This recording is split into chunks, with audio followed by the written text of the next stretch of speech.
Olá, investidor! Seja bem-vindo ao canal IR Perfeito. Aqui você aprende sobre tributação e a declaração dos seus investimentos, sempre de forma prática e objetiva. Hoje nós vamos falar sobre a OPA de Energias do Brasil. Antes, gostaria de pedir para curtir esse vídeo e se inscrever no canal. Como já sabem, essas atitudes ajudam na entrega do conteúdo. O que fazer na OPA de Energias do Brasil? A seguir, vamos apresentar os principais pontos sobre o tema e o que o investidor precisa fazer para atualizar sua carteira e preencher no IRPF 2024. Já é de conhecimento de todos que Energias do Brasil está fechando seu capital e, portanto, está saindo da B3. Dia 31 de maio, o edital da OPA foi lançado. E quais são os principais pontos abordados neste edital? O período de habilitação, que vai do dia 31 de maio de 2023 a 10 de julho de 2023. O leilão vai ocorrer dia 11 de julho. A data de liquidação, ou seja, o crédito em conta, acontecerá no dia 14 de julho. O preço ofertado por essa OPA, R$ 23,73. O acionista deve habilitar-se ao leilão junto à sua corretora até a data de 11 de julho. Certifique-se que essas ações não estejam alugadas. Entre em contato com a corretora ou com o seu assessor para mais detalhes. Apresente a documentação solicitada pela corretora, e aceite ou não a OPA. Na prática, o que vai acontecer? Na verdade, você, investidor, vai vender as suas ações.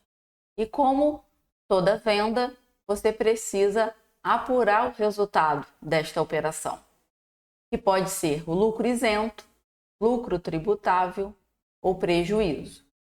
E vamos lembrar aqui que a OPA ela entra na regra de isenção dos 20 mil. A seguir, vamos apresentar um exemplo de cada resultado de operação. O primeiro é o lucro isento. Neste caso, o investidor ele tem 500 ações de Energias do Brasil a um custo médio de aquisição de R$ 19,20 e um custo total de R$ 9.600. Com o leilão das 500 ações ao preço de R$ 23,73, preço este informado na OPA, ele teve um total de vendas no mês de 11.865. Neste exemplo, a OPA foi a única venda em julho. Portanto, ficou dentro do limite de isenção dos 20 mil por mês. Vamos apurar aqui o lucro dessa operação.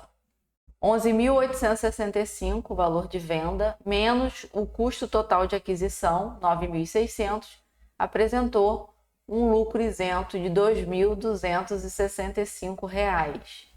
Neste exemplo, nós estamos desprezando as taxas de vendas e de compras para efeito didático, mas é claro, você investidor irá incluí-las. A seguir, vamos ver quais campos precisam ser preenchidos no programa IRPF. Para o lucro isento, vá em fichas da declaração, rendimentos isentos e não tributáveis, tipo de rendimento, código 20, ganhos líquidos em operações no mercado à vista de ações negociadas em bolsas de valores, nas alienações realizadas até R$ 20 mil ao mês. Tipo de beneficiário, selecione o titular destas ações. Beneficiário já puxa automaticamente o seu CPF.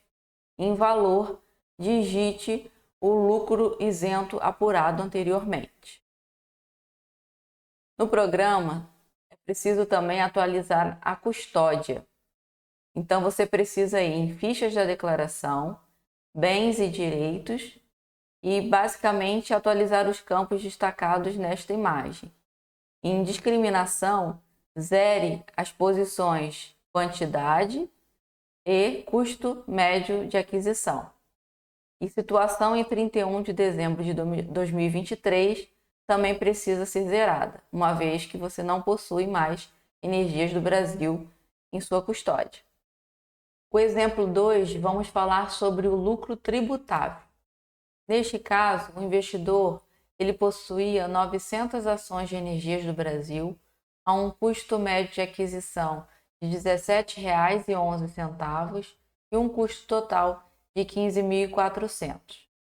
Com o leilão das 900 ações, ao preço estipulado na OPA, ele teve um total de vendas de R$ 21.357. Neste exemplo, a OPA também foi a única venda no mês e, portanto, ficou acima do limite de isenção dos 20 mil. Então, agora a gente precisa identificar o lucro tributável desta operação. Então, R$ 21.357 menos os 15.400 apresentou um lucro de 5.957, que é a nossa base de cálculo para o imposto de renda. O DARF ele precisa ser calculado sobre esse valor. Vamos aplicar uma alíquota de 15%. Apresentamos aí R$ 893,55. Importante você verificar se houve o desconto e a retenção, né, do IR dedo duro. Neste exemplo, nós adicionamos R$ 1,07. Então, temos um imposto a pagar de R$ 892,48. Importante lembrar que se você tiver prejuízos acumulados em swing trade, você também pode e deve compensar esses prejuízos com esse lucro tributável antes do cálculo desse DARF. Tá? É uma regra, uma possibilidade que a legislação nos concede.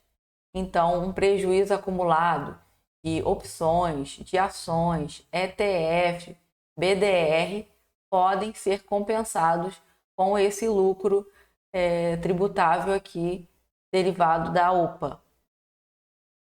E o que a gente deve fazer no programa? Então, a gente deve ir na renda variável, operações comuns, /day trade, e informar esse lucro lá em julho, na coluna operações comuns, R$ 5.957. Observe que ao preencher esse valor, o próprio programa ele calcula aqui R$ 893,55. Na verdade, são os 15% sobre esse resultado líquido no mês. Aí aqui nós destacamos o IR dedo duro, em casos de retenção, e aqui o próprio programa apresenta o imposto a pagar. Tá? E esse último aqui, o imposto pago, é o valor que você vai pagar o DARF e após o pagamento, você vai preencher aqui o valor que de fato você pagou. Então, bastante atenção nesse caso aqui. O que a gente deve fazer com relação à custódia?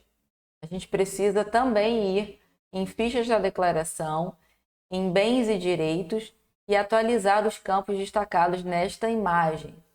Basicamente, zerar a quantidade em custódia, zerar o custo médio de aquisição e zerar a situação em 31 de dezembro de 2023, visto que não possui mais esse ativo em carteira. O terceiro exemplo que vamos mostrar aqui é em casos de prejuízo. Neste, o investidor possuía 1.000 ações de Energias do Brasil a um custo médio de aquisição de R$ 25,50, com um custo total de aquisição de R$ 25.500. Com o leilão das 1.000 ações ao preço de de R$ 23,73, totalizou as vendas em 23.730. Neste exemplo, a OPA também foi a única venda no mês. Então, vamos calcular aqui o resultado desta operação. Total de vendas, 23.730, menos o custo de aquisição, 25.500, resultou num prejuízo de R$ 1.770. Então, vamos ver no programa o que deve ser feito. A gente precisa ir em renda variável também, em operações comuns, também no mês de julho, porque foi o mês da OPA, da venda das ações, também na coluna operações comuns e adicionar os 1.770. Atenção que aqui tem um sinal negativo na frente, porque simboliza o prejuízo. Aqui o programa ele repete a informação sacada anteriormente. Observe que ele não calcula nenhum imposto devido, porque ele já entende que foi um prejuízo. Então não há imposto a pagar. Ele já joga essa informação para cá, para essa linha de prejuízos a compensar, para realmente o investidor compensar futuramente com os novos lucros tributáveis, tá? Aqui nesse campo a gente menciona o IR dedo duro, no caso de retenção, e aqui embaixo não há nenhum imposto a pagar e a informação aqui, imposto pago, também será zerada. A gente também precisa atualizar a custódia e, assim como os demais casos, a gente precisa ir em fichas da declaração, bens e direitos e atualizar os campos destacados. Zerar a posição, quantidade, custo médio de aquisição e o custo total de aquisição em 31 de dezembro de 2023. E para encerrar, eu gostaria de saber o que você achou deste conteúdo. Deixe a sua opinião ou a sua dúvida nos comentários. E gostaria também de apresentar os nossos produtos e serviços. Hoje o IR Perfeito ele conta com um e-book. São 8 módulos, mais um módulo bônus, na qual o investidor ele consegue fazer a sua própria declaração do imposto de renda de forma autônoma. Temos também o serviço de elaboração e transmissão da declaração para aqueles que não têm tempo, não gostam, não se interessam pelo assunto e gostariam de contar com um serviço especializado. E para saber mais sobre o nosso conteúdo, o que a gente faz, siga a gente nas redes sociais, Instagram, e nós temos também aqui o canal do YouTube. Até a próxima!